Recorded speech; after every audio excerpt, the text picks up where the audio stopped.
原神1分钟攻略：赛诺雷属性长枪角色，战场型主 C， 主打激化反应。武器选择5星武器：专武赤杀之杖、护魔之杖、合浦渊、息灾、冠红。4星武器：决斗之枪、风信之风、侠里灭尘、西风长枪。3星推荐白鹰枪 YYDS。圣遗物选择如雷4件套或者噬金4件套、决斗士4件套。凑不齐4件套推荐2乐团2如雷或者2决斗2如雷都可以。4星圣遗物推荐5人或者教官4件套。圣遗物主词条：沙漏选择精通或者攻击，杯子带雷伤或者攻击，头选择爆伤或者暴击。副词条主要堆双爆精通。配对推荐一共有2套。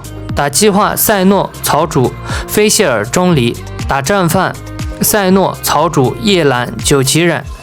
天赋加点建议 EQ 一起点，普攻不用点。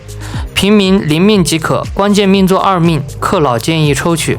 最后希望看完这个视频的人一发入魂10连双环都能抽到赛诺。